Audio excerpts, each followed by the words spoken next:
Welcome back. Amazon Sharks is a course that will teach you how to create a highly successful business selling physical products on Amazon. We'll specifically talk about Amazon UK here, but most of the principles will apply to other regional Amazon websites too. And I will even teach you how to expand to those regional sites in the bonus module of this course. But what exactly is an Amazon FBA business, and how does it all work? First of all, the name itself, FBA, is just the shorthand used by everyone involved in a business like this. But what it actually stands for is Fulfillment by Amazon. And yes, of course, that means that Amazon FBA really means Amazon Fulfillment by Amazon, which really doesn't make much sense, does it? No, it doesn't. But that's not important. It's just the easiest shorthand to refer to the business model. But here's what it really means. We will be selling on the Amazon Marketplace and using Fulfillment by Amazon, or FBA, for the whole fulfillment process. This means that you won't have to ship goods to customers or print shipping labels. Amazon will take care of all that for you. All you have to do is find good products, source them from suppliers, send stock to Amazon's warehouse, and start selling. This is a fundamentally different concept to what many of you have been doing on, say, eBay, Etsy, or other marketplaces. And the FBA part is actually what makes this whole Amazon game so attractive, especially if you have a full-time job. You won't have to worry about getting up early in the mornings to pack orders or to use your lunch breaks for trips to the post office. None of that. Amazon will completely handle order processing, packing, and shipping for you. This service isn't free, obviously, but FBA fees are actually very reasonable when you take into account the service they provide, plus all the benefits it brings. When people are just starting out and can fulfill orders themselves, then yes, it may seem like a bad idea to pay someone else for this task when you could do it on your own. But as your business grows, you'll quickly realize that FBA pricing is actually very good and can potentially save you money on warehouse space and employees. Never mind all the hassle that comes with logistics. With the Amazon FBA business model, you don't have to worry about it at all. And what I love about this model is that it means you can grow and scale your business as quickly as you want, without having to worry about capacity or warehouse space or hiring additional employees during the holiday season. You should know that using FBA is not mandatory. Amazon allows you to sell and fulfill orders on your own. That's perfectly fine. But I strongly recommend that you stick with the FBA route for several reasons. To offer a better customer experience. When Amazon fulfills your orders, customers get exactly the same super fast and precise order fulfillment process they would receive if buying from Amazon directly. And Amazon customers obviously love that. If they have to choose to buy from an unknown seller who ships on their own or from a listing that is fulfilled by Amazon, of course, Amazon will win. There's no doubt about that. To have higher rankings in search results. Listings that are FBA enabled get higher search rankings because Amazon knows that this is what their customers prefer. As simple as that. To have higher conversion rates.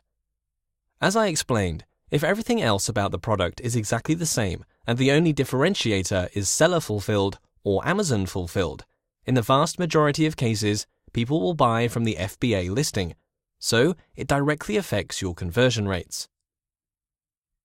To make your products Prime member friendly. There are millions of Prime members in the UK alone and tens of millions around the world. Prime members get free delivery and express delivery options. And if you use FBA for your listings, your products will also qualify for these same Prime benefits. So when people buy from you, it's as if they're buying directly from Amazon. This fact alone makes the whole FBA route worthwhile. To keep your seller metrics under control. When you sell on Amazon, they monitor all kinds of metrics and organize them under a performance tab. This includes product shipping and customer support metrics. We'll talk about these in a separate video, but for now, so you know, when you use FBA, shipping, tracking, order cancellation, and other metrics are not taken into account.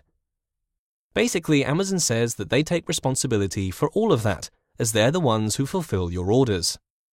Again, this is a massive advantage, and the main reason why my account metrics are in pristine order. To save time.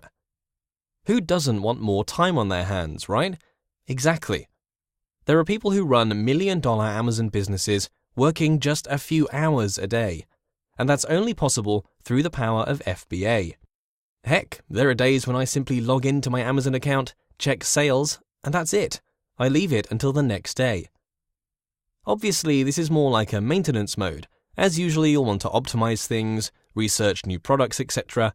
But if you need that one day or even 1 week off from your business, you can easily take it. As you can see, it's a no-brainer really. FBA is the way to go if you want to create a successful business on Amazon.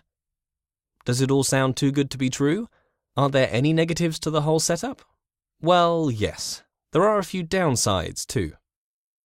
Cost. This is very relative though, because as explained before, it would of course cost you money to run a warehouse and fulfillment operation. What's more important, most of the serious sellers on Amazon are using FBA, so they also have to pay the exact same fees which you do, which puts everyone on a level playing field. Damaged or missing stock. If you've been spending time on Amazon forums, you'll notice that there are quite a few posts about damaged or missing stock at Amazon warehouses. Mostly in the US, not UK though. Well, first, please realize that people usually go on forums and complain when something bad happens, so it doesn't give a proper representation of the overall situation. It's not like every second pallet sent to Amazon gets lost, far from it.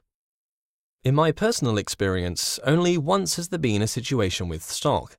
There was some kind of accident in the warehouse, probably a pallet got smashed or something, and Amazon emailed me right away and explained that they will reserve the stock while they check everything and report back.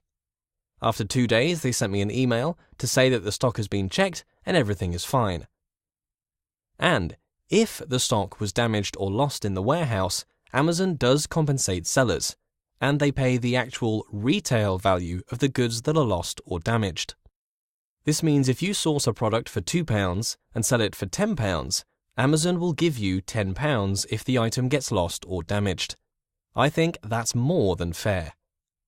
Obviously, there will always be exceptions, and I'm sure there are true horror stories of stock going missing, but I don't think that should be a reason to not start an Amazon business. Inventory planning ahead of time.